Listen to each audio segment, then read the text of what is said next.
그리스도인의 삶이 뭐냐라고 이렇게 물으면, 그냥 이렇게 예수 믿는 삶이다. 이런, 예수 믿는 사람들의 삶이지. 이렇게 생각할 때가 있습니다. 그러나 그리스도인의 삶은 예수 믿는 사람의 삶이라기보다는 내 뜻대로 사는 것이 아니라 하나님의 뜻대로 사는 삶을 이제 그리스도인의 삶이다라고 이제 말할 수 있습니다. 그냥 예수 믿는 사람이 살아가는 삶은 다 그리스도인의 삶이다라고 생각할 수 있지만 그것이 아니라 하나님의 뜻대로 살아가는 사람이 그리스도인이고 또 그 하나님의 뜻대로 살아가는 삶이 그리스도인의 삶이다라고 말할 수 있습니다. 그래서 그리스도인이라는 말은 다른 말로 이야기하면 교회에 나오는 사람이다가 아니라 또는 예수 믿는다는 사람이다라고 끝나는 것이 아니라 하나님의 뜻대로 사는 사람이다라고 이제 말할 수 있습니다. 그래서 안디옥 교회 이방인들을 이제 그리스도인이라고 불렀는데 그 사람들은 하나님의 말씀대로 예수의 말씀대로 사는 사람들이다라고 해서 그리스도인이라고 불려졌다라고 이제 성경은 말씀을 하고 있습니다. 그래서 그리스도인이라고 하는 것은 내 힘으로 사는 것이 아니라 오직 하나님의 힘으로 사는 사람이라는 거죠. 그래서 우리가 신앙생활을 하면 내 힘으로 신앙생활을 하면 할수록 힘들어지고 비참한 경험을 다 해봤을 것입니다. 내가 내 뜻대로 열심히 신앙생활을 한다고 하면 오히려 더 힘들어지고 또 비참해지는, 차라리 예수 안 믿는 사람이 더 괜찮은 것 같고 예수 믿는데 나는 왜 이렇게 힘들까 이런 생각을 하게 되는 것이죠. 그래서 우리가 이 그리스도인의 삶이 신앙생활이 제대로 되려면 말씀에 비추어서 말씀에 순종하면서 예수님의 중심으로 살아가야 우리의 신앙생활이 비참해지거나 또는 힘들어지지 않는다는 겁니다. 신앙생활을 대부분 힘들다 부르잖아요. 힘들죠. 신앙생활이 쉬운 것은 아닌데 신앙생활을 하는데 어떤 사람들은 참 기쁨으로 하는 사람이 있고 어떤 사람은 힘들어하고 이것을 견뎌내지 못하는 것이죠. 왜 그러면 그 차이가 나느냐? 신앙생활을 할 때 말씀에 비추어서 그 말씀에 순종하고 예수님 중심으로 살아가면 그 신앙생활이 힘들지 않고 행복하다는 것이죠. 이 말씀을 좀 더 이렇게 에베소서적으로 표현하면 에베소서에서 말하는 것처럼 표현하면 그리스도인의 삶은 성령 안에서 성령과 함께 성령님을 따라 사는 삶이다. 이렇게 이제 정의할 수 있습니다. 이 주님의 뜻대로 살려고 하면 누구나 다 그러잖아요. 하나님 뜻대로 살고 싶죠. 근데 하나님 뜻대로 살기가 굉장히 어려워요. 왜 그러냐? 하나님의 뜻대로 살 수 있도록 실제적으로 구체적으로 우리를 도와주시는 분이 성령님이기 때문에 하나님의 뜻대로 살고 싶은데 살지 못하는 이유는 성령님의 도우심을 받지 못하기 때문에 힘든 거죠. 성령님을 의지하고 성령님의 도움을 받으면 이 하나님의 뜻대로 살아갈 수 있는 힘을 생긴다는 겁니다. 그래서 이 세상에서 예수 믿으면 다 누구든지 내 뜻대로 하고 아니고 하나님의 뜻대로 살고 싶어하는 그 마음으로 이제 시작을 하는데 그것이 쉽지 않은 것은 어느 순간부터 이 하나님의 뜻대로 살 수 있게 하는 이 힘의 원천이신 이 성령님을 의지하지 않고 성령 안에서 또 성령님과 함께 하지 않기 때문에 그렇다 하는 것이죠. 그래서 이 에베소서는 성령 안에서 한다 해라 이런 말씀을 이제 자주 하고 있는 것이죠. 이 오순절 이후로 성령님께서 역사에 이렇게 여러 번 이렇게 또 집단적으로 집중적으로 나타나신 때가 있습니다. 그래서 특히 이제 오순절 이후에 강력한 성령의 역사를 이제 우리가 나타났을 때가 종교개혁 시대라고 우리가 할 수 있습니다. 종교개혁 보면 그냥 이 종교개혁이 한 사람이 이렇게 일어난 것이 아니라 그 당시에 정말 이 사람들이 이 성령의 인도하심을 받아서 여러 사람들이 신앙을 이제 개혁하려고 하고 또 새롭게 하려고 했죠. 그래서 이제 우리가 잘 아는 종교개혁 시대 때 위클리프라고 하는 사람은 영국에서 성경을 번역하기도 하고 마틴 루터는 이제 면죄부에 대해서 믿음으로 살는 것에 대해서 선포하고 칼빈이나 빈클리나 이런 사람들이 참 이렇게 위대한 사람들이 한 시대에 굉장히 많이 나타났어요. 그죠? 그 뭐냐면 그것이 그 시대를 새롭게 하고 변혁시키기 위해서 또 새로운 영적인 기운을 불러 이루기 위해서 이제 이런 일들이 일어난 것이죠.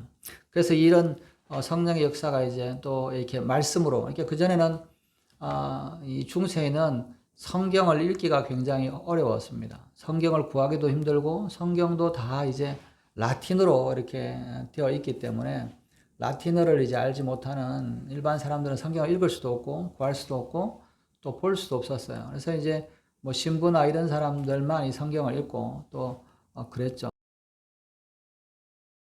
사람들도 이 성경을 잘 몰랐습니다. 왜냐하면 우리가 그러잖아요. 이 목사들이 성경이 영어로 되어 있다고 생각해 보세요. 그죠? 뭐 학위는 영어 공부는 열심히 하지만 이거 영어로 성경 읽고 이렇게 하려 그러면 쉽지 않잖아요. 마찬가지로 유럽에도 영국에 있는 신부가 라틴어로 된 성경을 읽고 하기가 참 쉽지 않았던 거죠. 이 종교개혁에 특별하게 그것은 뭐냐면 이 라틴어로 되어 있는 것들 또는 번역을 해서 본 나라, 뭐 독일어는 독일어, 또 영국은 영국 이런 언어로 번역을 하고 그리고 뭐냐면 그것을 전하게 되면서 말씀을 받아들이게 되었다는 거죠. 말씀을 쉽게 사람들이 받게 되었다는 겁니다. 우리가 금속이 인쇄 속으로 이제 인쇄해서 책을 만드는 게 이제 사실은 우리나라가 훨씬 유럽 먼저 됐죠. 우리가 뭐 직지심경이나 이런 거 있잖아요. 뭐 불경을 이렇게 이 금속으로 활자로 이제 인쇄를 했잖아요. 우리보다 훨씬 더 이제 늦게 했던 사람이 이제 그 유럽의 구텐베르그인데 이 구텐베르그하고 이렇게 우리나라의 금속 활자 술이 차이가 뭐냐? 뭐 중국이나 일본도 이제 활자술이 있었는데 중국이나 일본의 활자술은 금속으로 하지 않았습니다. 뭐 굳이 비싸게 금속으로 한다는 것은 그냥 주물해가지고 만드니까 굉장히 복잡하잖아요, 그죠?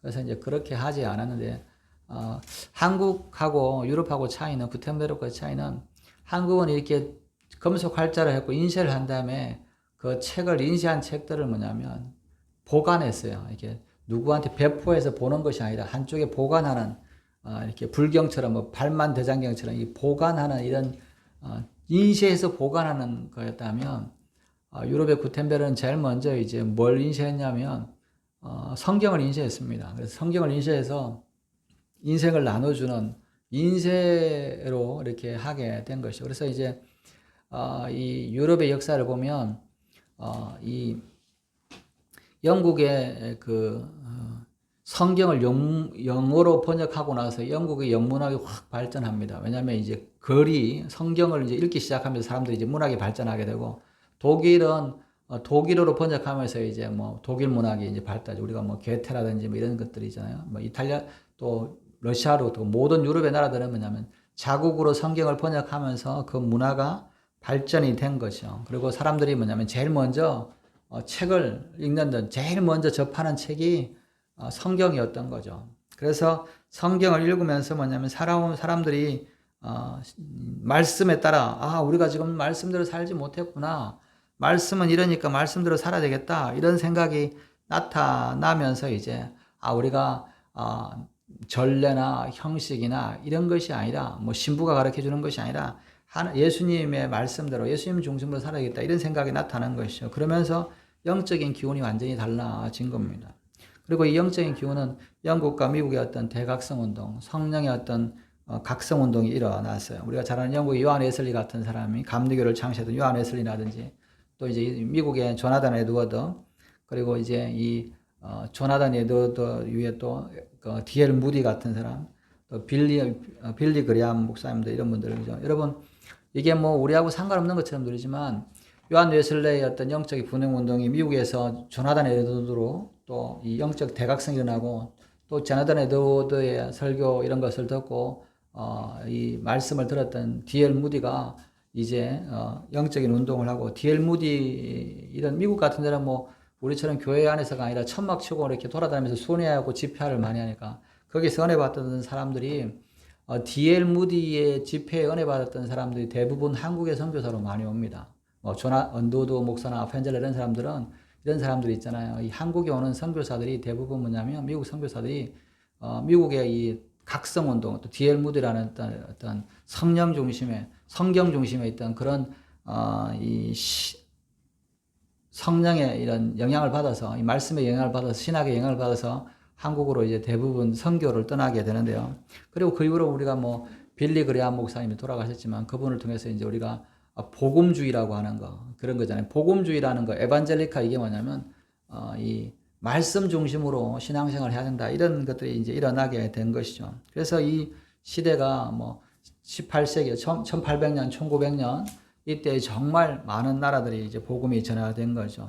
1800년대 50년대 이제 세계 선교가 선교가 시작되잖아요. 우리나라도 처음에 우리나라에 선교사가 온 것은 언더우드나 아펜젤러 이전에 이렇게 1850년대에 우리가 또 선교사들이 왔죠. 와서 여러분 저기 서산 쪽에 가면 저기 중청도 쪽에 가면 그때 왔던 그 선교사가 세웠던 교회가들이 있죠.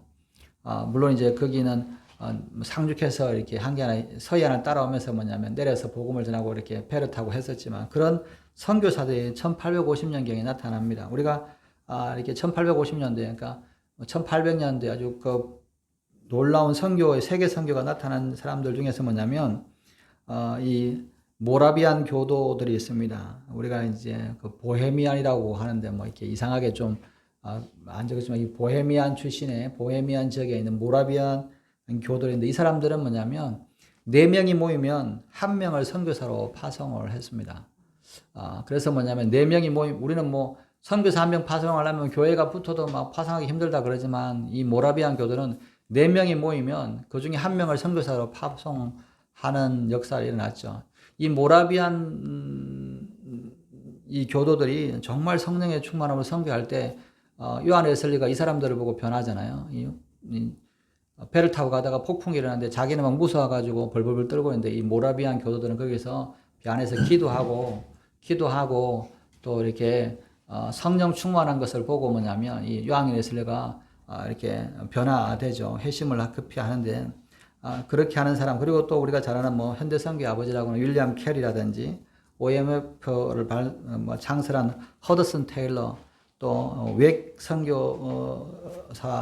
선교회를 만들었던 시티 스터드 같은 사람, 또 WBT를 만들었던 카메론 타운젠트, 이런 사람들이 1800년도, 1900년도에 그렇게 폭발적으로 이렇게 나타났습니다. 그들이 이제 선교 운동을 하고 그들에게 영향을 받았던 세대들이 이제 한국에도 선교사로 들어오게 되고 또 전 세계로 영국이나 인도나 중국이나 이렇게 세계로 선교를 해 간 것이죠. 사실 1800년 이전까지만 해도 기독교가 전파된 데는 유럽과 미국밖에는 없었어요.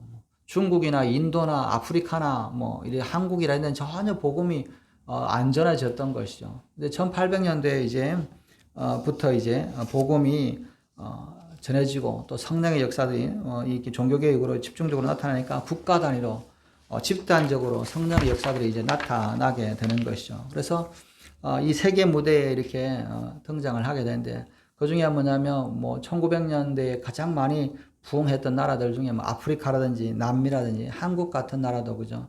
여러분 1900년도, 1901년, 2년도에 기독교 인구가 0.5%도 안 됐는데 1900년이 끝날 때쯤 돼서 2000년 되기 전에 1900년이 끝날 때까지 많게는 전 인구의 18% 정도, 기독교인이 18% 정도 됐다. 한국이 정말 많이 부흥을 한 거잖아요. 또 중국도 마찬가지고, 중국도 많이 핍박이 있지만 어찌됐든 최근에 1억 명 가까이 기독교인이 있다 이런 이야기들 할 정도로 많이 세계에 복음이 전해지게 된 겁니다. 이제 그리고 이 18세기, 19세기의 세계의 복음이 땅끝까지 거의 우리나라까지 전해지고 나서 이제 이 19세기, 20세기 후반에 1900년 이후에 이제 이 복음이 이스라엘 땅으로 전해지기 시작을 하고 있는 거죠. 그래서 많은 이스라엘 사람들이 예수님 앞에 돌아오게 되고 돌아오고 있는 것을 우리가 보게 되는 겁니다. 그래서 성령님께서 하나님의 사람들을 써셔서 놀랍게 부흥을 시키고 또 성도들에게 거룩함을 경험하게 하시고 거듭남과 충만함을 체험하게 하시는 겁니다. 여러분 1800년 후반부터 1900년, 2000년, 아직 200년 잘 안 됐잖아요. 이 근대 200년 동안의 기독교인의 숫자가 예수님 당시부터 800년도까지 인구보다 훨씬 더 많잖아요. 유럽 지역에만 기독교가 있던 것이 이제 전 세계로 퍼져서 기독교가 복음이 전해지게 되는 것이죠. 그리고 우리가 이 이슬람 지역이라고 하는 이란 같은 데도 정말 많은 사람들이 예수님을 만나고 또 기독교로 이렇게 개종하는 일들이 일어나고 있는 것이죠. 그래서 이 하나님의 성령의 역사를 경험하고 또 충만함을 체험하게 되는 겁니다. 이란 같은 데의 기독교를 보면 놀라운 게 뭐냐면 이란 위에 보면 아르메니아라고 하는 나라가 있습니다. 이 아르메니아는 정말 한 인구가 한 500만 정도밖에 안 돼요. 이 500만밖에 정도 안 되는데 이 나라가 세계에서 최초로 기독교 국가이죠. 기독교 국가를 이제 선포했다는데 이 예루살렘에 가면 이렇게 예루살렘에 이제 그 교회 이렇게 교회들을 이렇게 나누어져 있어요. 여기 보면 제일 중요한 데를 차지한 데는 대부분 뭐냐면 아르메니아 정교회의 소속입니다.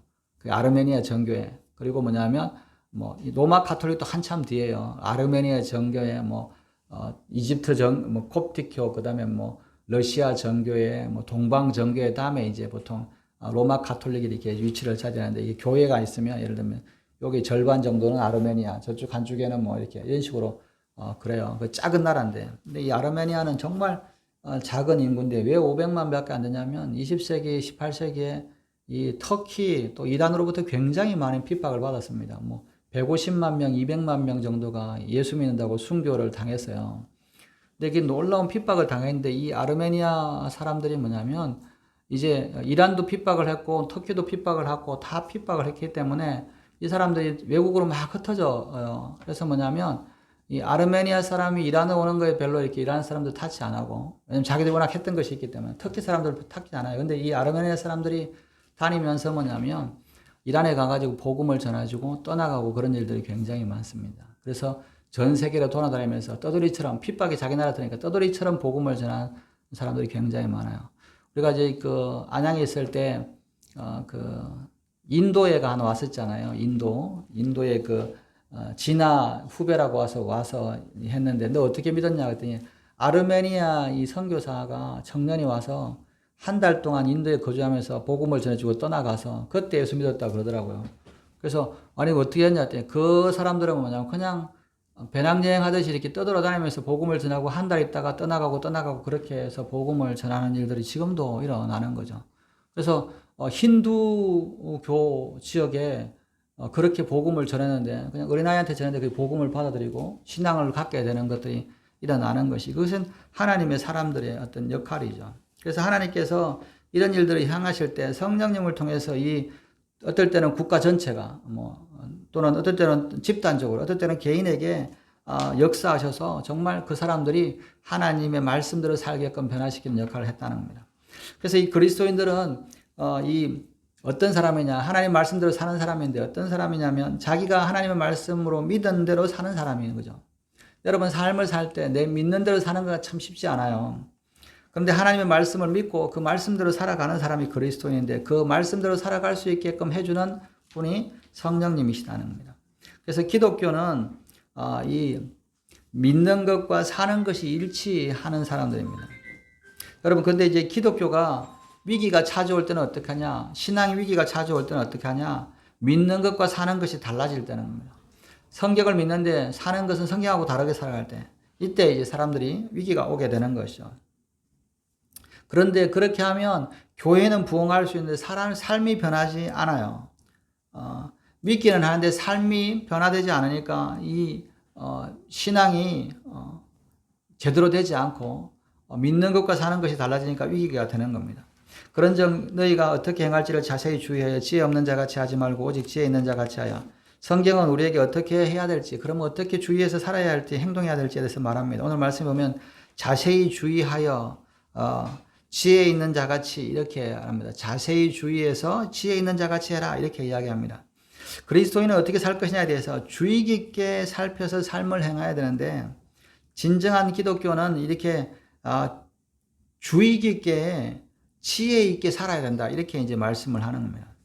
이 진정한 기독교의 그러니까 이 그리스도인의 삶이 믿는 것과 사는 것이 달라지다가 믿는 것과 사는 것이 하나가 될 때, 그리고 그때 이제 부흥이 나타나는데, 그때에 하나님의 역사가 나타나는 겁니다. 우리가 내가 믿은 대로 살려고 하기 시작할 때 하나님의 역사가 일어나요. 예수를 믿었는데 제사 지내지 마라고 그래요. 그래서 뭐냐면 우리 집에는 지금 다 제사를 지내. 불교 신자야. 그러면 뭐냐면 나는 예수를 믿어서 믿은 대로 내가 제사를 안 지내려고 하는 순간부터 뭐예요? 이 사람은 부흥이 나타나는 거예요. 그죠? 역사가 나타나는 거예요. 아, 나는 예수 믿었지만 우리 집안에 다 제사 지내니까 뭐 같이 지내지. 그러면 기독교는 무너지는 거예요. 기독교가 아닌 거죠. 믿는 것과 삶이 일치해야 하는 겁니다. 여러분, 목사는 설교하는 대로 살잖아요. 목사가 잘못되는 건 뭐냐면 자기가 설교해놓고 설교한 대로 안 살면 그게 목사가 문제가 되는 거예요. 성도는 하나님의 말씀을 들은 대로 살아가는 거예요. 들린 대로 살아가야 되는데 듣기는 듣고 듣는 대하고 반대로 살면 역사가 안 일어나는 거죠. 성령의 인도하심을 받는데 사실은 우리가 성령의 인도하심을 완벽하게 그대로 살지는 잘 못해요. 그럼에도 불구하고 그 인도하심을 따라 이렇게 살려고 애쓰고 몸부림치고 또 회개하고 애통해 할 때, 그죠? 말씀하신 대로 성령께서 말씀하셔도 다 잘 살면 그냥 다 하겠죠. 그러나 우리가 성령께서 이렇게 인도하셔도 그대로 안 가다가 또 잘못한 걸 깨닫고 회개하고 내가 그렇게 살면 잘못했습니다. 애통해 할 때. 이게 이게 성령이 말씀하신 대로 그대로 살아도 하나님의 역사가 나타나지만 때때로 우리가 그대로 못 살아서 회개하고 애통해하고 돌이킬 때도 하나님의 역사가 일어나는 거예요. 그죠? 그래서 뭐냐면 우리가 이런 신앙생활, 하나님의 말씀대로 살려고 성령님의 인도하심을 따라 살려고 노력하고 하는 동안에 우리에게 부흥이 일어나고 역사가 일어나는 겁니다. 그런데 우리가 말씀대로 살지 못하게 하는 요인들은 뭐냐? 그것은 전통이라든지 가족 관계라든지 사이라든지 풍습이라든지 이런 게 많잖아요. 그죠? 그런데 그런 것들을 뚫고 그럼에도 불구하고 말씀대로 살아가려고 할 때 하나님의 역사가 나타나는 겁니다. 영적인 역사가 나타나는 거죠. 처음 믿었을 때는 다 불신이니까 처음 믿을 때는 얼마나 힘들잖아요. 하나부터 다 10까지 다 뭐냐면 내 삶하고 내가 지금까지 가져왔던 것과 부딪히잖아요. 그죠? 주일 지키는 것도 부딪혀, 집에서 제사 안 지내는 것도 부딪혀, 온갖 것이 다 부딪히잖아요, 문화들이. 그죠? 그런데 하나님의 말씀대로 살려고, 우리 친구들 중에 어렸을 때 보면 이렇게 꼴 같은 거 배잖아요. 풀배잖아요. 이거 소 같잖아요. 풀 배야 되는데, 교회 앉아있어. 이제 아버지들이 와가지고, 지게작대기 와가지고 때려가지고, 이 바쁜데 이렇게 앉아. 농번기 때문에 예배당에 앉아갖고 놀고 있다고 그죠? 노는 거 아닌데, 아버지 볼 때는 자기는 풀 배고 있는데 아들이 와가지고 예배당에서 노래 부르고 있잖아요. 그죠? 노래 부르고 놀고 있으면 이렇게 와가지고 지게작대기로 때리고 저희 이제 후배는 여자애인데 머리를 바리깡으로 밀어가지고 이렇게 해가지고 두고 쓰고 다니고. 그랬어요. 그렇다 하여튼, 왜 이래야 되는데 이렇게 교회 가서 노래 부르고 논다고. 그죠? 우리 때는 노래 부르는 거 아닌데 찬송하기 얼마나 힘든데.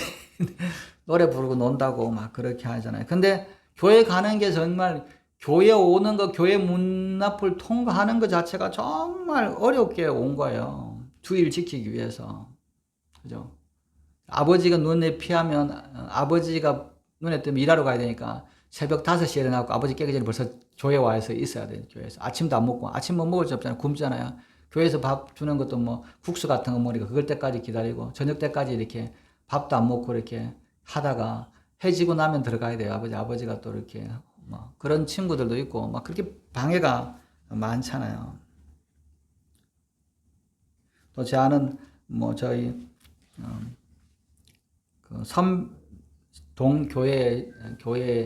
교회 선배였는데 저는 이제 어렸을 때 그분이 이제 그때 고등학교 이렇게 했는데 한 40년 만에 이제 PBN 가서 만났어요. 그 목사님들. 그때 이제 신학교 들어가려고 준비하고 있는데, 제가 이제 볼 때 뭐냐면, 이 사람은 조금 정신이 이상하다. 그럴 정도로 이제 사람이 멍하고, 이렇게, 왜 저렇게 신학교를 가려고 그러고 사람이 멍하냐. 그리고 신학교 가는데 등록금 있는 것도 아니고, 그냥 찌질하게 가난하고 막 이렇게 하고 이제 신학교 들어가려고 고등학교 때부터, 고등학교 나갈 때부터 신학교를 가려고 이렇게 준비를 하고, 그리고 이제 신학교를 가는데, 신학교 가고 나서는, 대학, 신학교 들어가고 나서는 거의 못 만나고, 이제 몇십 년 만에 이제 그 선배를 만났는데, 그분이 이제 그런 이야기를 하시더라고요.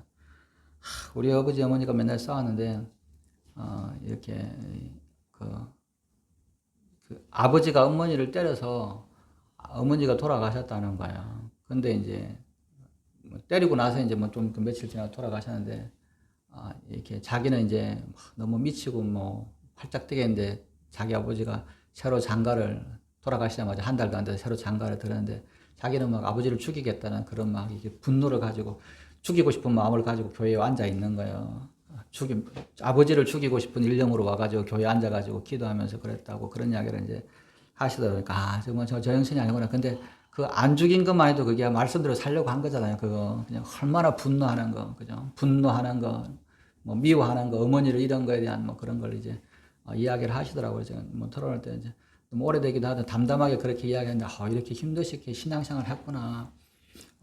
정말 힘들게 신앙을 하고 또 교회도 개척하고 이제 뭐 그렇게 하셨구나. 참 제가 보면서 이 예수 믿는 게 정말 어려운 거구나.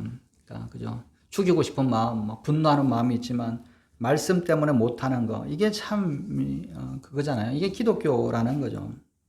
그래서 이 말씀을 듣고 순종하려고 하는 사람들을 가리켜서 성경은 지혜 있는 사람이다 라고 이야기합니다. 말씀을 듣고 순종하지 않는 것이 아니라 지혜 있는 사람은 말씀을 듣고 순종해서 인생을 지혜롭게 설계해요. 그 목사님 뭐 자기 아버지 죽이겠다고 칼 들고 가서 죽였으면 어떻게 됐어요? 그 인생은 뭐 목사는 그냥 뭐 저기 뭐 깡패나 살인자가 되어 살았을 건데, 사형수가 됐을 텐데, 그러나 뭐냐면 인생을 지혜롭게 해서 그 분노와 고통을 이기고 목회를 하고 목사님이 되고 또 자녀를 키우고 이렇게 하는 것을 보면 참 이게 지혜로웠다. 이 환경에서, 그죠? 지혜롭게 시간을 관리합니다. 지혜롭게 자기의 힘을 활용하고 지혜롭게 돈을 사용하고 지혜롭게 자기의 주어진 환경을 사용합니다. 지혜롭게 살려고 해서는 뭐예요? 성령의 도우심이 있어요. 도우심이 필요합니다. 여러분, 우리가 그래서 뭐냐면, 내가 이 성령의 도우심을 따라서 지혜롭게 돈과 힘과 환경과 이런 시간과 인생을 설계하는 사람들이 지혜로운 사람이다. 그냥 막 사는 것이 아니다. 그죠? 근데 또 내가 이렇게 살기 위해서는 중요한 건 뭐냐면 성령의 도우심도 필요하지만 정말 나의 결단과 용기와 믿음이 필요하다. 나 이렇게 살면 안 되겠다. 나는 하나님 말씀대로 내 삶하고 내가 이거 사는 게 힘들지만 하나님 말씀만 붙들고 살겠다라고 하는 결단이 필요한 거죠. 이 세상이 너무나 악하고 교활하고 복잡하기 때문에 우리 그리스도인은 지혜롭고 적극적이어야 돼요. 그냥 가만히 떠들어가는 것이 아니라 하나님의 말씀대로 그냥 살아가려고 노력하고 치고 나가야 되는 거죠. 그래야 이렇게 세상을 변화시키고 나를 변화시키는 거예요. 그래서 이게 중요한 게 뭐냐면 우선순위를 결정하는 것이 중요하다. 우리 그런 말 하잖아요. 우선순위, 뭐가 먼저냐, 그죠? 우선순위를 결정하면 지혜롭게 살 수 있습니다. 여러분, 우리의 삶이 막 굉장히 분주하고 뒤섞인 이유는 뭐예요? 우선순위가 결정이 안 됐어요. 중요한 것도 하고 중요하지 않은 것도 하고 뭐 이것도 열심히 하고 저것도 열심히 하고 뭐 그렇게 인생의 몸이 10개도 아닌데 다 한 번에 할 수 없잖아요. 여러 가지 뭐 한 번에 밀어올 때 인생의 모든 것이 뒤죽박죽이 돼요. 여러분 가끔 뭐 우리 아이들을 보면 이제 저도 큐티를 막 하잖아요. 큐티 하라 그러면 한만 이야기해도 안 해요. 큐티를 3시간씩 하는데 한 줄 쓰기도 하고 큐티를 3시간씩 큐티 책을 받고 있는데도 이렇게 큐티를 안 하더라고요. 그래서 김혜긴 전사가 자꾸 목사님 확인 좀 해주세요. 힘들어도 확인 좀 해주세요. 그래서 책까지 사주면서 하는데 이제 저도 그래서 뭐 저도 바쁘고 그러다가 이제 그래 안 되겠다 그래가지고 이제 다 불러가지고 큐티 하자 그래가지고 앉혀가지고 저봐 피곤한데 큐티 해라 그래 앉혀가지고 막 이렇게 하면 금방 10분이면 끝나. 그냥 그죠 짧게 하는데 그냥 너무 오래 할 필요도 저도 피곤하고 일단 해라 매일 규칙적으로. 그래서 뭐냐면 이거 우선순위를 한다. 뭐 무슨 일이 있어도 해야 된다. 이렇게 하고 시작하니까 애들이 무슨 일이 있어도 해야 된다고 그러니까 빨리 끝내고 쉬려고 빨리빨리 하더라고요. 그전에는 뭐 하는데 뭐 2시간, 3시간 걸려도 뭐 이렇게 큐티가 안 끝나고 또 뭐 하다가 너무 피곤해서 뭐 못하기도 하고 막 그러는데 그 우선순위를 두면 사실은 간단한데 살아가는데 제일 중요한 건 무엇으로 우선순위를 두냐. 하나님과의 만남에 우선순위를 두느냐 아니면 다른 것에 우선순위를 두냐. 여러분, 내가 이것이 중요하다고 느끼면 뭐예요? 하나님 만나는 게 중요하다고 생각하면 하나님 만나는 것으로 하루를 시작하고, 또 그렇지 못하면 다른 일로 세상을 시작을 하는 겁니다. 차이가 사실은 그래요. 예수 믿는 사람들의 우선순위는 뭐예요? 어느 것에 하나님 만나는데 하나님과의 시간들을 우선순위로 도는 사람은 그게 어렵지 않아요. 그냥 그 시간에 그냥 당연한 거예요. 그죠? 여러분, 연애하는 사람들이 바빠서 연애 못한다 이런 말 없잖아요. 연애하는데 바빠서 연애한다 그러면 마음이 식은 거지. 그죠? 연애하면 아무리 이 만날 시간은 언제든지 준비되어 있어요. 그죠? 그러잖아. 뭐 연애하면 뭐 전화하면 보고 싶어 그러면 막 일산에서 뭐 분당까지도 오고 막 그죠? 시간이 안 아깝잖아요. 하나님으로부터 받은 시간은 24시간 다 똑같은데 우선순위가 결정되어 있는 사람은 아무리 바빠도 예수 믿는 것이 안 힘들어요. 이게 우선순위니까. 모든 시간보다 이게 우선순위니까. 그죠? 그런데 이게 정해지지 않는 사람은 뭐냐면 시간이 없어서 그래요. 전도하다가 왜 교회 못 오시냐면 목사님 제가 있는데 시간이 없어서. 그죠? 시간이 없어서 못 오시는 분이 왜 이렇게 많은지 몰라요. 대부분 다 시간이 없어서 못 오셔요. 얼마나 오고 싶어 하시는데 참 목사님 제가 가고 싶은데 시간이 없어서 못 가신다. 그죠? 내가 목사님 가고 싶은데 뭐 바쁜 일 있으면 못 갔다. 그러잖아요. 왜? 우선순위가 안 거잖아요. 다른 게 우선한 거기 때문에 그래요. 제가 그러면 뭐라 하겠습니까? 그럼 어떡하겠어요? 우선순위가 아닌데. 여러분, 이것보다 더 중요한 것이 없다고 생각하면 다른 것을 다 끊을 용기가 생기는 겁니다. 이게 제일 중요하다 그러면 다른 거 다 끊을 수 있어요. 우선순위의 문제인 거예요. 지혜로운 사람은요, 먼저 할 것과 나중 할 것을 합니다. 이게 중요해요. 내가 어떤 어려움이 있어도 먼저 우선순위를 따라서 실행하면 열매를 맺어요.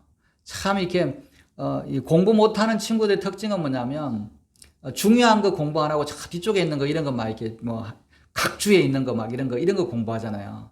중요한 거를 못 찾잖아요. 중요한 거를 공부해야 되는데 이 지혜로운 사람은 중요한 걸 찾아서 중요한 거를 빨리 하고 그냥 그게 우선으로 하는 거예요. 그게 무엇보다도 우선 하나님 만나는 그 시간, 예배하는 시간을 우선으로 딱 빼놓고 나머지 시간으로 이렇게 정하는 거죠. 그러면 간단한 거죠.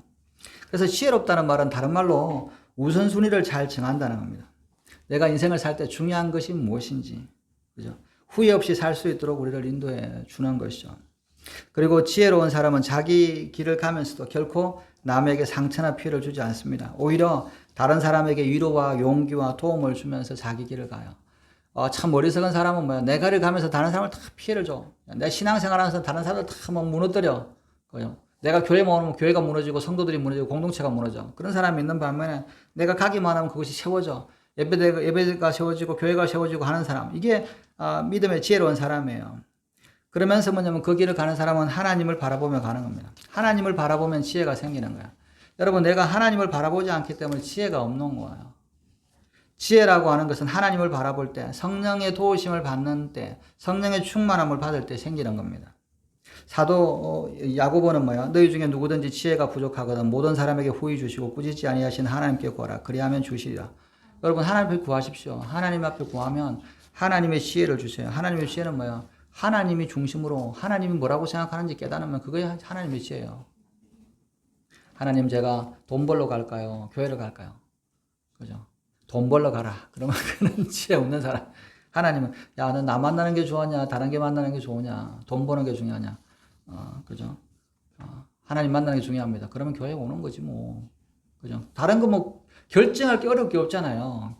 그죠? 그게 사실은 굉장히 간단합니다. 하나님의 지혜를 여러분 구하시기 바랍니다. 근데 지혜의 근본은요, 하나님 앞에 구하면 하나님께서 지혜와 성령을 물붓듯이 주어서, 그죠? 돈 버는 일도 지혜 있어야 되잖아요.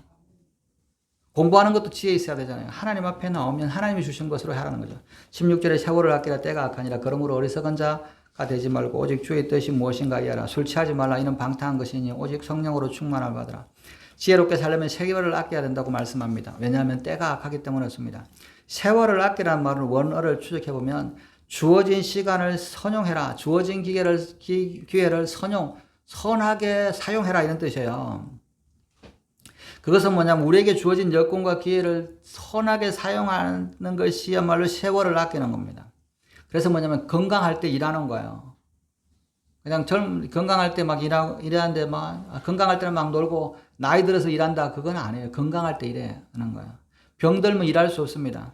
건강할 때 전도하는 거예요. 아프면 전도 못해요. 하고 싶어도 못해요. 다리 후들거리면 못 가잖아요. 먹을 거 있을 때 남 주는 겁니다. 그죠? 기회를 선용하는 것이 그런 거예요. 높은 지위에 있을 때 연약한 자를 아프게 하지 않는 거예요. 그죠? 할 수만 있으면 내가 높은 자리에 있을 때 어려운 사람을 돕고 위로해 줘야 되는 거예요. 이것은 뭐 부정을 행하라는 것이 아니라 내가 높은 자리에 있으니까 뭐 뇌물을 받고 다른 걸 해주라는 것이 아니라 내 위치가 여러분 뭐 대통령도 5년이면 끝나고 국회의원도 몇 년이면 끝나고 다 위치가 때가 되면 없어져요. 권력도 없어지고 돈 있을 때도 없어지고 다 없어져요. 자기의 위치가 할 수 있을 때 내가 선을 행하라고 남을 도와주라는 겁니다. 그 일을 통해서 하나님의 일을 하라는 거예요. 여러분 우리 같은 사람이 목사가 가서 교회 나오라면 잘 안 하지만 그죠? 장관이 자기 부에 있는 직원들 붙들고 예배 드리자 그러면 공무원들이 안 나올 사람이 어디 있어요? 다 와서 예배 드리지. 그죠? 장관 됐는데 뭐야 예배 드릴 시간 예배 안 드리고 막 하면 뭐야 그 기간이 짧은 거예요. 나는 나를 위해서. 그거 아니죠. 내가 장관이 되었으면 내가 높은 지위에 있으면 이 기간이 얼마 되니까 이때를 뭐냐면 하나님 일하는데 열심히 쓰는 거예요. 돈 있을 때 열심히 쓰는 거예요. 정말 어리석은 게 뭐냐면 돈 있을 때 막 세상 마음대로 쓰다가 돈 없고 다 떨어지고 나이 들고 아무것도 없을 때 뭐냐면 하나님 앞에 와서 하려고 그러는데 안 돼. 그때 뭐라 그러냐면 다시 돈을 주시면 내가 하겠다. 하나님은 그러면 돈 안 주시지. 이게 하나님께서 하라 할 때 하는 거 시간이 때가 있는 거예요. 여러분 거지와 나사로의 말씀이 있잖아요. 부자가 죽고 나니까 물 한 방울도 자기 마음대로 하지 못하잖아요. 살아있을 때는 모든 것들 다 자기 마음대로 해서 음식도 마음대로 종도 마음대로 물이야 뭐 마음대로 뭐 돈을 물쓰듯이 막 쓰는데 딱 죽고 나니까 물 한 방울도 자기 마음대로 못해요. 살아 숨 쉴 때 일하는 거예요. 여러분 그래서 헛된 시간을 낭비하지 말라는 겁니다. 하나님이 주신 시간, 하나님이 주신 기회, 하나님이 주신 여건 이때를 아끼는 거예요. 이때 열심히 하는 거예요. 왜 이것을 급해야 됩니까? 때가 악하다. 때가 악하다는 말은 뭐예요? 다른 말로 이야기하면 심판이 가까웠다는 거예요. 종말이 닥친다는 거죠. 여러분 성경에서 끊임없이 말하는 게 뭐예요? 주님이 다시 오시겠다는 재림입니다. 재림이라는 말이 다른 게 아니고 내가 심판받을 내가 죽을 날이 얼마 안 남았다는 거죠. 그죠? 영원히 세상에 사는 것이 아니에요. 천국이 가까웠어요. 우리는 잠깐 살다가 살아가는 겁니다. 여러분 40대, 50대, 20대 나이 많은 것 같죠? 많이 남은 것 같죠? 뭐 나이 드신 분들은 금방 지나갔다 그러잖아요. 13살 때 이야기 막 좀 생생하게 기억하시는 90대 할머니들 많아요. 13살 내가 외정 때 뭐 했다 막 이런 이야기 쫙 하세요. 근데 언제든지 몰라요. 벌써 세월이 다 지난 거예요. 여러분 죽음을 의식하면서 살아가시기 바랍니다. 죽음이 있는 줄을 그 생각 하나만 가져도 우리가 삶이 달라집니다. 나도 이제 죽을 때가 되었구나. 나도 이제 죽음을 바라봐야 된다. 나는 언제 이때 부끄러움이 없이 살아야지. 이게 뭐냐요? 언제 종말이 올지 모릅니다. 뭐 좀 더 오래 살 수도 있고 좀 적게 될 수도 있지만 주님이 오셔서 만나든지 그러지 않고 내가 먼저 가서 죽든지 언제든지 몰라요. 때가 될 때 결정해야 됩니다. 제가 이제 오늘 전도하다가 88세 뭐 이제 권사님인데 그분을 만나서 이제 이야기하다 보니까 이렇게 목사님 이렇게 전도하시는데 이렇게 기도 많이 해주는 것만 너무 감사하죠. 네. 절에 다니시는 분 많이 기도 바랍니다. 그래요. 그러시는 그러다 목사님 절에 받아서 기도 다니는 게 이상한 게 아니라 저도 40대까지는 절에 다녔습니다. 그래서 그럼 40대 권사님 어떻게 절에서 나와서 교회 나왔어요? 그게 우리 박관 장관이 그래서 박관 장관이 갑자기 예수를 믿어가지고 절에 자기 열심히 절에 다녔는데 남편이 예수를 믿어갖고 집안이 싹 다 교회로 나왔대요. 그래가지고 그리고 남편이 어떻게 해서 장모님 되시고 돌아가셔서 천국에 가셨어요. 그래서 남편이 그냥 나와서 그냥 이렇게 결정하고 이제부터는 우리 식구 모두 다 이제 교회 가는 거다 그래가지고 자기 열심히 절에 다니는데 결정했다는 거죠. 그리고 이제 남편은 먼저 천국 가시고 이분도 이제 천국 갈 날에 얼마 안 남은 거잖아. 그게 시간이 얼마나 빨리 갔는지 몰라요. 언제 우리가 어떻게 될지 몰라요. 언제 이 우주가 하나님의 심판의 때가 임할는지 모릅니다. 그때 그러면서 우리가 겸손하게 해야 되는 겁니다. 그래서 성경에서 그러므로 어리석은 자가 되지 말고 오직 주의 뜻이 무엇인가 해라. 주님의 뜻이 뭐냐? 내가 50대, 60대, 70대 지금 나에게 주신 뜻이 무엇인지 내가 무슨 뜻인지를 이해하는 겁니다. 주님의 뜻을 깨닫는다는 말은 다른 말로 이야기하면 지혜롭다는 겁니다. 나사로가 부자가 지혜롭지 못한 건 뭐야? 죽음이 임박했는데 그것을 깨닫지 못한 거예요. 지혜로운 것과 어리석은 것에 대해서 두 가지 그림을 성경은 보여주는데 지혜롭지 못한 상태를 어떻게 표현하면 성경은 술 취한 상태다 이렇게 이야기합니다.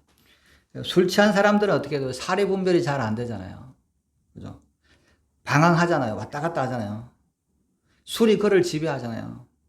자신을 다스리지 못하고 우왕좌왕하잖아요. 그죠? 술 취한 사람은 현실 감각이 없습니다. 여러분, 어리석은 사람은 뭐예요? 사리 분별을 몰라. 참 저게 잘못되고 망할 길인데도 글로 가잖아요. 그죠? 그리고 뭐예요? 세상이 자기를 지배해. 세상이 이러면 이렇게 하고 이러면 이렇게 하고 성경하고 상관없이 자기 자신을 잘 다스리지 못해. 뭐 이렇게 왔다가 저렇게 왔다 갔다 그죠? 아, 교회가 오면 좋은 것 같아서 하루는 기분 좋아서 교회 왔다가 그 다음에는 교회가 뭐 아닌 것 같아서 떠났다. 그죠? 현실 감각이 없어요. 현실 감각이 없는 거. 이건 뭔가요? 그죠? 나이가 90인데 난 앞으로 살 날이 굉장히 많이 남았다고 생각하고 막 이렇게 막 자기는 죽음하고 전혀 상관없는 것처럼 사는 거죠. 이 술 취함의 결과는 뭐예요? 방탕이라고 합니다. 지혜롭지 못하는 사람 이런 사람이에요.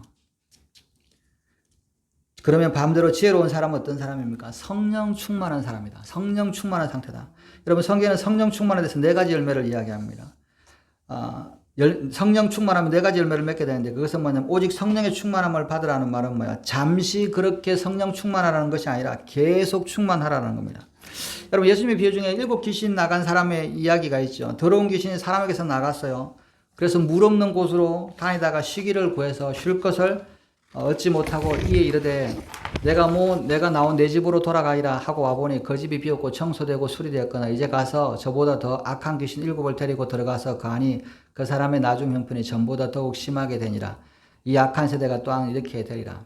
여러분 더러운 귀신이 이 사람에게서 나와서 광야에 물 없는 곳을 두루 다니다가 갈 데가 없으면 옛집으로 돌아가려고 한다 이렇게 말씀하세요. 여러분 이게 무슨 말이냐면 예수를 믿으면요 귀신이 떠나갑니다. 내 속이 깨끗하게 정리가 돼요. 근데 이 귀신은 항상 나를 떠나면 천에 머물렀던 집을 생각해요. 옛집. 그죠? 나를 떠나면 귀신이 그냥 멀리 가는 게 아니라 항상 내가 살던 집, 나를 찾아오려고 그래요. 내 속에 있던 귀신이 나가면. 그죠? 내 속에 있던 귀신이 나가면 이 귀신은 항상 나를 찾아오려고 그래요. 왜? 전에 있던, 다른 데 돌아봐도, 다른 데도 다 찾아있고, 그러니까 갈 데가 없으니까 돌다, 뭐야, 결국은 뭐야? 내가 떠나왔던 내 집, 편한 집으로 찾아와요. 그리워해요. 그죠? 그래서 돌아다닐 데가 없어서 꼭 그래서 옛날 집을 이렇게 기웃기웃 한단 말이에요. 그런데, 그 귀신은 뭐냐면, 그리고 뭐냐면, 다시 들어가기 위해서 혹시나 들어갈 기회가 있나 싶어서 계속 쳐다보는 거예요. 근데 예수님을 믿기 때문에 이 사람은 뭐야? 집이 수리되고 청소되었어. 이 속이 깨끗해졌어요. 근데 문제는 뭐야? 비어있어. 청소되는데 비어있어. 그 빈 곳으로 뭐예요? 귀신이 다시 들어온다는 거예요. 좀 무당이었던 김정순 그분이 그러시다고. 자기 머리 깨진 귀신, 다리 병신 귀신, 그리고 애기 귀신이 이제 교회에서 영접기도 하고 예수 믿으니까 교회가 귀신이 떠나가는데 자기 꿈마다 나타나가지고 이 새 귀신이 서가지고 너 잘 되나 들어보자. 이렇게 자기 주위를 기웃기를 한다 그러더라고요. 그죠? 귀신이 떠나가면 뭐예요? 항상 뭐예요? 다시 쳐다보는 거예요. 언제 들어갈까? 내가 이상한 짓 하잖아요. 귀신이 나를 계속 노리고 있는 거예요. 그죠? 왜? 비어있기 때문에. 성령으로 가득 차야, 성령 충만이란 말은 뭐예요? 내가 예수 믿고 깨끗하게 된 곳에 성령님이 내주하셔서 계시다. 충만하다는 거죠. 내가 깨끗해지지 않으면 성령님은 안 오세요. 성령님은 하나님은 부정한 곳에, 더러운 곳에 계시지 않아요. 깨끗한 곳에 계세요. 깨끗한 것은 뭐냐면 예수님의 이름으로 예수님의 십자가의 보혈과 피로서 뭐예요? 깨끗하게 된 상태. 예수 믿겠다라고 고백하면 영접기도 하면 깨끗해져요. 내 몸이 귀신도 떠나갑니다. 근데 이곳이 뭐예요? 비어 있으면 귀신이 뭐예요? 언제든지 쳐다보고 있다가 들어올 수 있는 자리가 된다는 거죠. 그래서 뭐냐면 이 성령 충만이란 말은 깨끗했던 예수 믿음으로 깨끗해졌던 내 속이 성령님이 오셔서 내주하시고 내 영혼의 세례를 베푸시고 인치시고 삶을 인도하시고 충만하게 차 있는 상태. 그래서 귀신이 들어올 수 없는 상태. 그죠? 계속 하는데 아이고 어제 와서 보는데 또 성령 충만해서 못 들어가겠네. 그 다음날 와서 보는데 또 충만해서 못 들어가겠네. 3일 와서 왔는데 하다가 이제 지쳐가지고 이제 이 사람은 못 들어가겠네. 이렇게 돼야지. 하루는 꽉 찼다가 하루는 비어 있으면 아이고 이렇게 그죠? 혹시나 맨날 이렇게 기웃기웃 하는 사람이 되면 안 된다는 거죠. 성령의 지배를 받는다는 말은 성령을 쫓아 사는 겁니다. 성령의 지배를 받으면 7 열매를 맺게 되는데 생수의 강이 배에서 흘러나오게 되면 성령 안에서 의와 평강과 희락이 맛보고 성령으로 말미암아 하나님의 사랑이 우리 마음에 부음바 되기 때문이다라고 합니다. 그죠? 성령의 지배를 받으면 뭐 첫째 내 배에서 생수의 강이 흘러나 생명의 강이 흘러 나를 통해서 생명이 흘러나가는 거예요. 그 다음에 뭐야? 성령 안에서 내가 뭐야? 의로움과 평강과 희락을 뭐야? 성령에 충만하면 이유 없이 기뻐. 이유 없이 뭐야? 평안해. 뭐 세상이 뭐 난리가 쳐도 평안해. 그죠? 요한 예술가가 그때 충격받은 거잖아. 태풍이 불고 배가 무너지는데 이 모로비안견들 앉아고 편하게 기도하고 하나님 앞에 기도하는 거. 자기는 무서워 죽겠는데. 왜? 그게는 성령이 충만하니까 평안을 느끼는데 자기는 성령이 충만이 없으니까 평안을 못 느끼는 거야. 자기 선교사로 미국에 갔다 왔는데. 그 다음에 성령이 충만하면 뭐예요? 충만하면 뭘 느끼냐? 하나님의 사랑이 우리에게 부음바 된 것을 느끼는 거죠. 아, 하나님이 나를 이렇게 사랑하시는구나. 하나님 너무너무 감사합니다. 하나님의 사랑이 자꾸 채워지는 거예요. 그러니까 뭐예요? 하나님, 나를 무엇이 간데 이렇게 저를 사랑하십니까? 하나님이 기뻐하시는 게 뭘까요? 여러분, 여인이 남자와 여자가 사랑하는데 이 남자가 여자를 막 사랑하면 뭐예요? 여자는 뭐예요? 이 남자를 위해서 뭘 할까? 음식을 뭘 할까? 막 생각하잖아요. 또 아내가 막 열심히 뭐예요? 남편을 사랑하면 아내는 뭐예요? 남편은 뭐예요? 아내를 좋은 걸 기쁘게 할 건 뭘까? 아내가 기뻐할 건 뭘까를 생각하잖아요. 그죠? 하나님의 사랑이 비고치면 하나님이 기뻐하신 건 뭘까를 생각해요. 그래서 전도하지 않고는 견디지 못하고 또 말씀 전하지 않으면 못 견디는 거죠. 오직 성령이 너에게 임하시면 내가 권능을 받고 예루살렘과 온 유대와 사마리아와 땅까지 이르러 내 증인이 되리라 하신 말씀이 우리 삶 가운데 이루어지는 겁니다. 그래서 성령 충만한 상태에 가면 우리의 삶에 놀라운 역사가 일어나고 기적이 일어나고 역동적으로 나타나는 겁니다. 성령 충만을 보면 두 가지 현상이 나타나요. 첫째는 내적인 열매가 맺고 하나는 외적인 열매가 있는데 외적인 열매는 우리가 잘 아는 성령의 9가지 열매가 맺혀집니다. 그리고 그래서 우리가 우리의 인격과 성품이 내 안에서 이루어져요. 사랑과 의와 희락과 절제와 양선이 막 충만하죠. 또 성령이 충만하면 외적인 열매가 맺히는데 그것은 뭐예요? 전도의 역사가 일어나는 겁니다. 성령 충만하면 뭐야? 내 속에서 생명의 수가 자꾸 넘치는 거죠. 내가 가서 복음을 전하는 것이 아니라 그냥 내가 가서 뭐야? 있기만 해도 야, 너 뭔데 이렇게 평안하냐? 너 예수 믿으니까 좋은데 너 왜 나 이렇게 그죠? 안전하려고 해도 나타나는 거죠. 생명이 있으니까. 여러분, 우리가 이 성령의 충만한 것을 통해서 이 열매가 맺는 것을 보면 이 사람을 알 수 있습니다. 내적인 열매가 맺어지느냐? 내 속에 성령의 충만함이 나타나는 걸 보이는 거죠. 예수님을 오래 믿은 것으로는 성령 충만을 평가할 수 없습니다. 내 속에서 이 열매가 맺어져야 돼요. 여러분, 전도하는 걸 보면요. 예수 처음 믿은 사람이 잘해요. 왜 그런가 가만히 보면 뭐예요. 아, 나 같은 사람도 예수 믿는데 뭐 저 사람들은 당연히 믿을 수 있겠지. 그러고 가서 그냥 야, 예수 믿어. 그러고 그냥 그래요. 예수 오래 믿은 사람은 진짜 나도 진짜 제대로 못 믿는데 저 사람 믿는다고 저 사람이 10년, 20년 어떻게 믿을까? 아이고, 해도 안 되겠지. 이렇게 생각을 한단 말이죠. 그죠? 그러니까 간 믿은 사람처럼 나 같은 사람도 예수 믿었는데 그죠? 처음 믿었을 때 그때 생각하면서 너야 뭐 당연히 더 잘 믿겠지 이렇게 생각하는 거죠.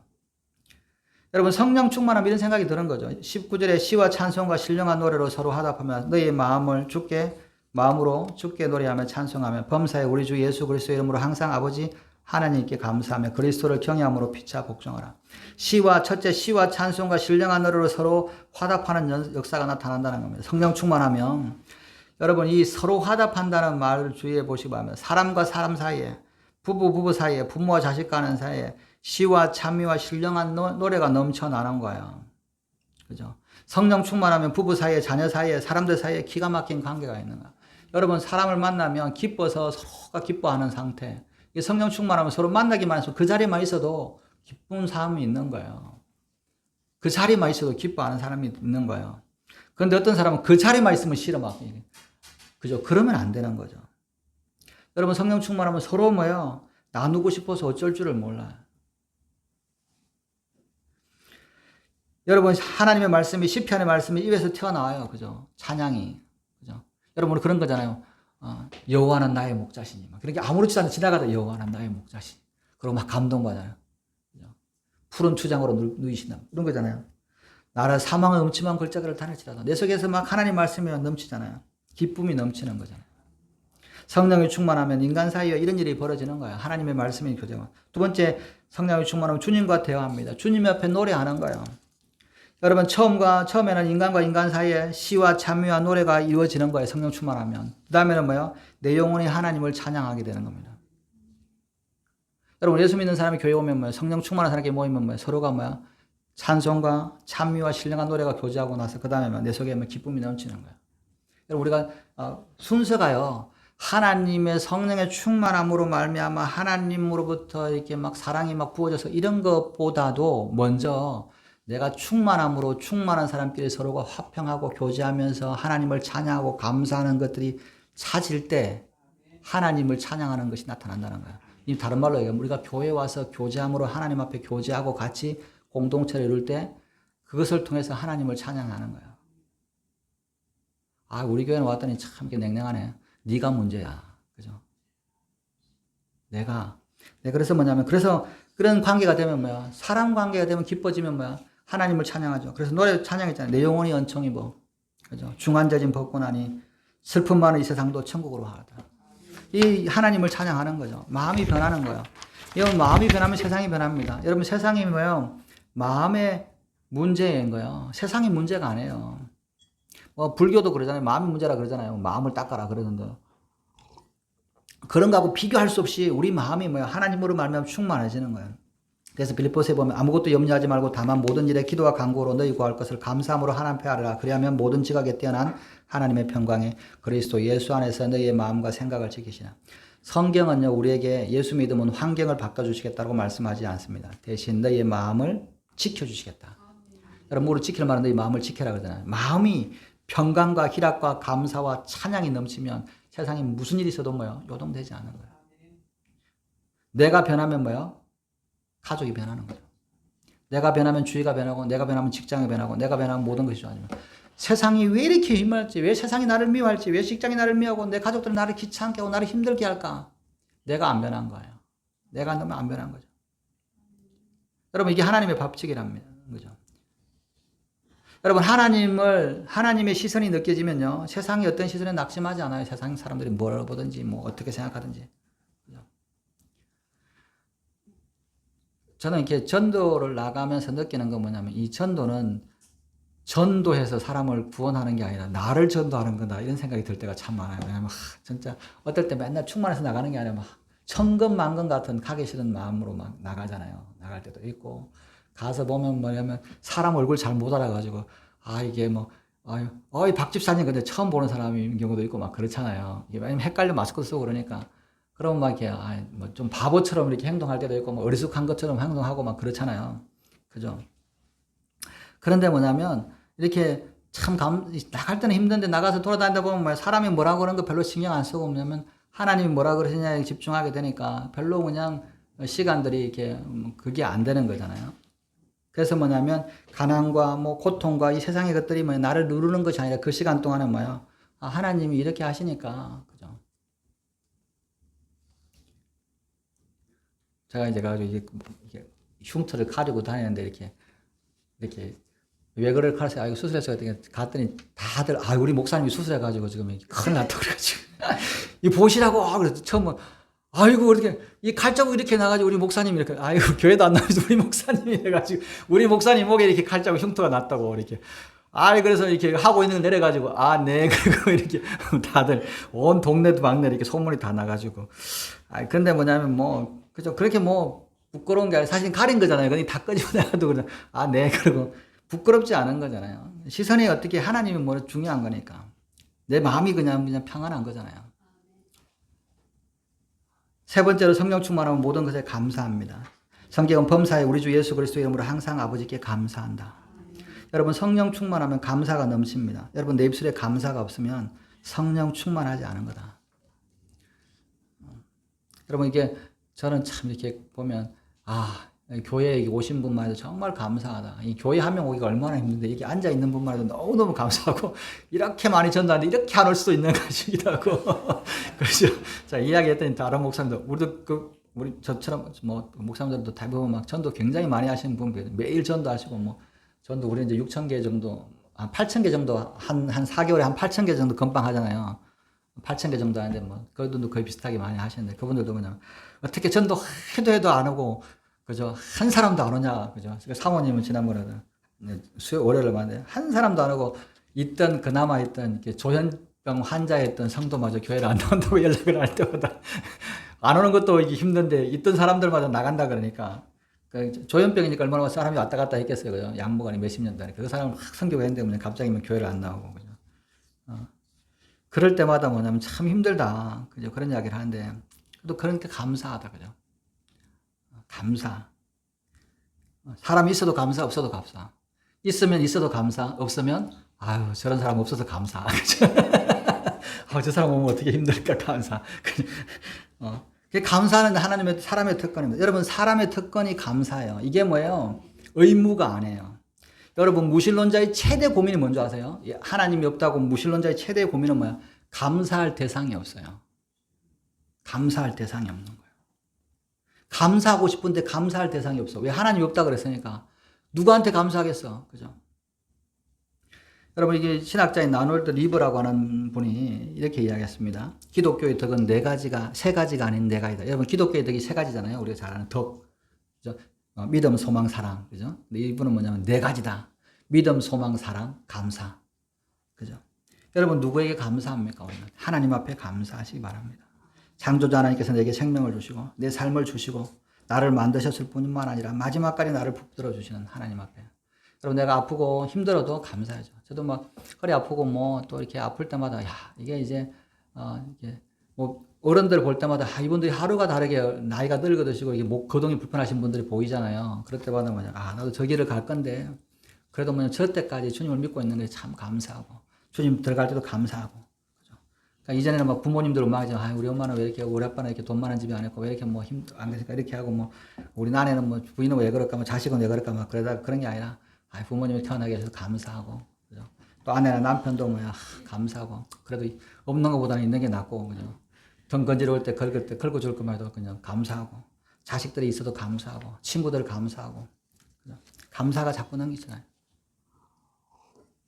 여기에서 모여서 술꾼들 10명도 참 감사합니다. 맨날 우리 원원교회 자기 교회라 그러고 막 그렇게 전도해 주시고 동네마다 우리 목사님 참 훌륭한 목사님이라고 감사하고 교회 안 나오다 가다가 우리 목사님 목 아파서 수술하셨다고 그렇게 해주셔서 감사하고 여러분이 참 또 교회가 너무 감사하죠. 여러분 여기 있는 성도들 한 분 한 분 다 여기 있는 분들 서로 다 기도해 주시잖아요. 새벽마다 그죠?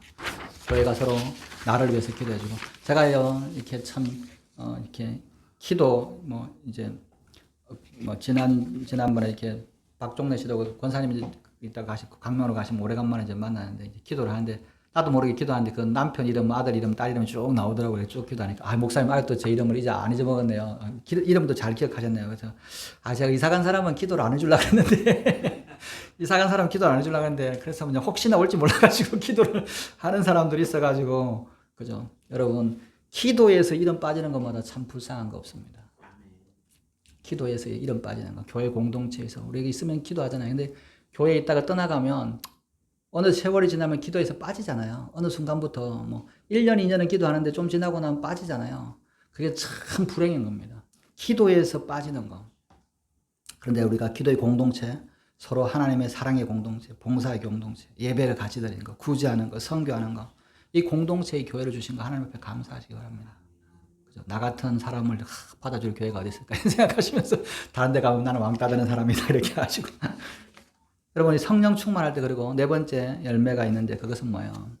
감사 다음에 뭡니까? 순종. 성령 충만하면 서로 순종하는 겁니다. 여러분 교회가 성령 충만하면 집사님 저것 좀 청소 좀 해줘. 네 권사님하고 가요. 성령 충만하면 집사님 성령 좀 치워주세요. 권사님이 하시겠어요. 권사님은 손이 없어요. 발이 없어요. 그죠? 목사님이 그 집사님 저것 좀 해주세요. 목사님은 손이 없어요. 발모가 없어요. 좀 이렇게 저런 것 좀 해야지. 그런 게 아니라 제가 할게요. 너무너무 감사합니다. 주님의 일을 감사하고 서로가 서로에 순종하는 거죠. 서로에게 순종하는 거죠. 여러분 이게 오늘 말씀하신 그리스도를 경외하는 사람은 서로에게 복종한다 그랬어요. 내가 잘났어요. 여러분 못났다고 해서 복종하라는 게 아니라 내가 잘났음에도 불구하고 하나님을 경외하니까 순종하는 거예요. 여러분 지배하려고 하는 것은 사탄의 속성입니다. 섬김은 그리스도의 속성입니다. 그죠? 내가 섬기고 자꾸 늘어나면 순종하기 시작하면 뭐예요? 그것은 뭐예요? 내가 그리스도로 변화된 거죠. 순종은 넉지로 하는 게 아닙니다. 그리스도께 오신 것은 섬김을 받으려 함이라 섬기러 오셨다는 거잖아요. 여러분 선정하기로 결정했으면 기뻐하시기 바랍니다. 내가 하나님의 일을 주의 일을 하기로 했다 그러면 기뻐하시기 바랍니다. 기쁨으로 하세요. 찡그리지 말고. 저 이제 우리 아이들 와가지고 막 이렇게 교회 주일에 토요일에 청소할 때 보면 뭐냐면 애들이 막 귀찮아할 때 힘들 때 피곤해가지고 하고 이제 졸릴 때 막 하기 싫어할 때 있잖아요. 그죠? 그럴 때 뭐냐면 야 빨리 해라. 이거 축복이다. 그럼 막 우리 하기 싫어가지고 막 껴가다가 이제 막 울기도 하고 그랬어요. 막 애들은 막 처음에 야 그래도 빨리 해야지. 그러고 이제는 좀 익숙하니까 청소할 때 막 기도를 그러더라고요. 다니엘이 기도하는데 빨리 뭐 교회가 청소할 때 빨리 끝내게 해주시고 빨리 끝내게 해주시고 기쁨으로 끝내게 해주시고 뒷말이 붙더라고요. 아 깜짝 놀랐어요. 기쁨으로 하게 해달라. 빨리 끝내게 빨리 끝나는 게 기쁘지 그죠? 빨리 끝나 이렇게 열심히 이제 하다 보니까 이게 처음에는 막 이게 초등학교 처음에 했을 때는 이게 힘이 하다니까 청소기 밀기가 시간이 걸리니까 뭐 청소하려면 1시간 걸렸는데 이게 이제 키도 커지고 덩치도 크니까 이게 금방 30분으로 다 끝나잖아요. 기도 좀 빨리 끝나게 하시고 기쁘게 해주시고 그래서 빨리 끝나게 되는 기쁨으로 순종하시기 바랍니다. 제가 그래요. 야 아빠가 나한테 학원을 보내주는 것도 없고 뭐 다른 것도 다 못하지만 내가 복의 자리를 벌려줬다. 교회 청소하는 것 때문에 하나님 복 주실 것이다. 그죠? 아빠는 화장실 청소한다. 아, 네. 근데 화장실 청소가 너무 빨리 하는 것 같거든. 저도 이제 익숙하니까 화장실 청소 금방금방 하잖아요. 애들 하는 것보다 빨리 하니까. 아, 아빠 이 화장실 청소가 이게 좋은 거, 아빠가 꿀 빠는 것 같아. 그래서 이거 꿀 빠는 거 아니다. 아빠 이거 다 하고 이거 하는 거니까. 그죠? 기쁨으로 하시기 바랍니다. 여러분 모든 일을 할 때 순종으로 기쁨으로 하지 않으면 역효과가 나타납니다. 그러니 기뻐하시기 바랍니다. 왜냐하면 중요한 것은 마음의 상태입니다. 내 마음이 기쁨으로 충만하면 한겨울에도 작은 사랑의 손으로 녹일 수 있다는 것을 깨달으시기 바랍니다. 환경은 우리의 마음에 따라서 좋아질 수도 있고 나빠질 수도 있어요. 상황에 따라서 좋아질 수도 있고 나빠질 수도 있어요. 옆에 있는 집사님이나 권사님이나 과이가 그 사람의 성격이 좀 나쁠 수도 있고 좋을 수도 있어요. 그죠?